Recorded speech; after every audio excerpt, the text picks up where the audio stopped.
Human, let's go. All right, we don't have a lot of time, so we're gonna get right to it. That's not the best. What about overall? Oh, that's a fun one. The overview. For real.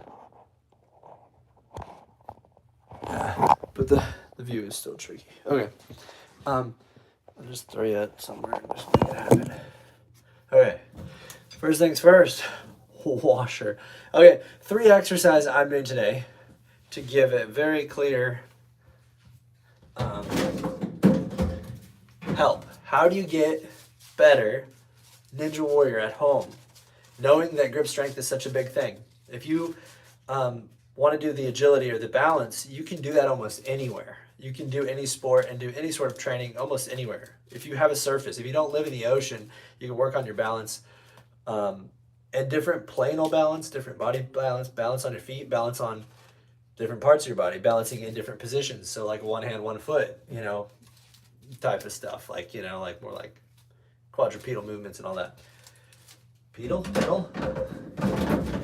But when it comes to grip strength, that one, people don't always have bars or pull-up bar, that kind of stuff to use. So like here, I'm working on my agility in just running around here. But when it comes to grip strength, how do you do it without a gym? Let's do it. Let's get right into it. I'll show you. Okay, first, you break your washer so that your washer doesn't drain anymore. And the easiest way to do that is just to stop it mid-cycle. Then you don't have to break it. It doesn't actually break it, I don't think. Okay, let's be clear. Don't actually break your washers. It's probably not a good use of your stewarding your stuff. It's not being responsible. But if your washer does break, then you have the chance. Don't break your clothes. Don't break your clothes. But you have the opportunity to wring them out. One basic grip strength thing is just the squeeze. So you take your clothes, right? Your hands, and you squeeze. And believe it or not, that works your grip strength. It's great. Okay, but as I give you a move, the first one is the squeeze. Okay, the next one, number 2, is a squeeze and twist. Okay, squeeze and twist. Which if you ever wring something out, squeeze, twist, fold in half, squeeze and twist again. There you go. Okay, so we're doing this. We're gonna do both directions. First was just the squeeze. Keep both hands. Next, squeeze and twist. And I did it this way, or I did it this way first, right? So now we're doing it this way. Okay, you will get stronger grip strength. And one thing when you're training, 3 exercises is fun and all. If you pay attention to the concepts, it's super helpful. So in your life, the life expectancy is directly correlated to the grip strength. It's a weird thing, but here's the theory around it. Is the extremities. So your core, you have all the things you can test the doctor in your core, inside of your body, and your stuff, your strength, and your center. But when someone's grip strength gets weaker, especially over time, there is a significant dip in their grip strength near the end of their life, right before they're too weak, at the end of their life, before their body really shuts down, getting ready to die. And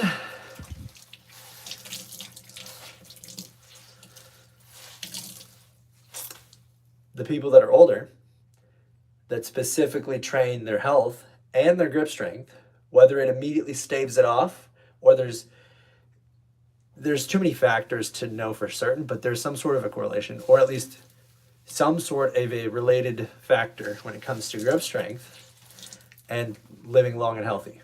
Okay, so that alone is a motivating factor. And back to the specifics of the exercise. Take a wet towel, wet clothes. If your dryer doesn't work, grab your wet dryer stuff and just squeeze it. Want even better? I learned this one from, I should get his name. I don't remember his name. There's a guy that does like climbing and one-arm pull-ups and stuff, and I don't even want to do it because I forgot his name. He was really upset that he used things like this, and it really helped him. So you put like different things between each finger, right? And then you would squeeze like this to get warmed up for bouldering. Because it really, between the fingers, really emphasizes, I guess, the tendons and muscles on the side. Sweet, right? So I'm gonna do that with that's the pro hack here. And I need to find his name so I can quote him properly. In a day and age where computers can synthesize a lot of things really fast, I want to make sure we're giving credit to the right things, right sources, when someone discovers something on their own. So I need to find him. How am I gonna find him? I'm gonna have to go find him. All right. So note to self, find that guy, give him the right credit for the thing. Okay, the 2 exercises we've covered so far, just squeeze. Get a wet laundry, get a wet thing and just squeeze it. Now that's not as efficient when I'm trying to drain the water here. So then the second exercise was squeeze and twist, right? I kind of have it too bunched here. Okay, squeeze and twist, there we go. And both directions. Okay. The other thing is when you're doing this, it's so easy to burn out. It's grip strength. What's up? See Georgie Sinclair. Yeah. Where are you guys coming in from? Who does any sort of grip strength training, or what people here, grip strength would benefit your career, your job, or a sport you play or something? Even just being the person that they're like, I can't get the lid off these pickles. And they call you, Georgie. And you're like, yeah, I got you. You know what I mean? And they're like, maybe you're the skinniest person there, but you can still always pull the jar off because your grip strength or your technique. So it starts right here in the washer. Okay, next thing we're doing, besides the squeeze and the squeeze and twist, both directions.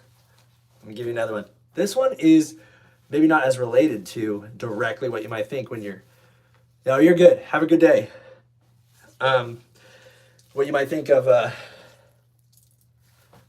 squeezing wet laundry, but it is,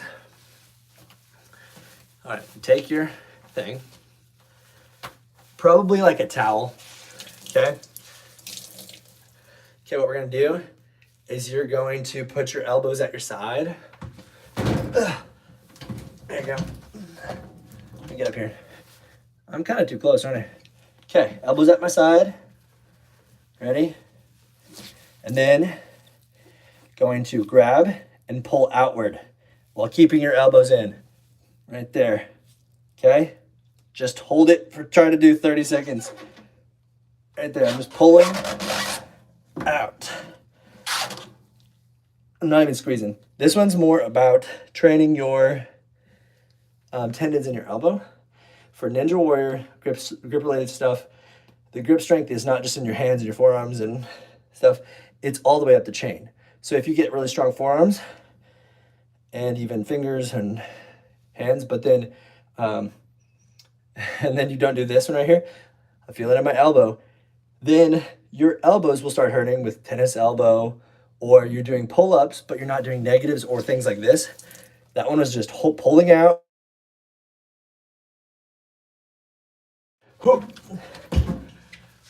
Okay. You can do that on other planes.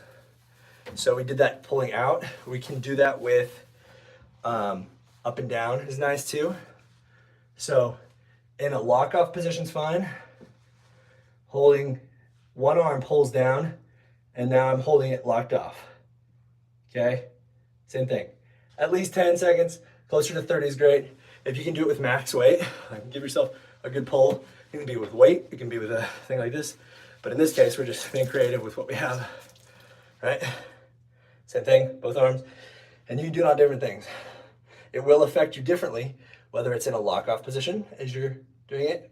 But these isometrics being, I'm holding my body still and I'm holding the resistance right now. If you watch closely, you can see me shaking. This is how you help your tendons. All right, that's the 3 right there. And the concept with the isometrics is this: do 70% or more of your max 1 rep. And if you haven't calculated that, you can probably just be creative. And then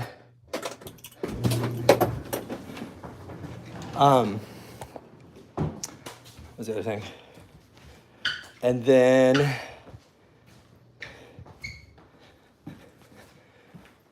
hold it for 30 seconds if you can. And that right there, that's where it's at.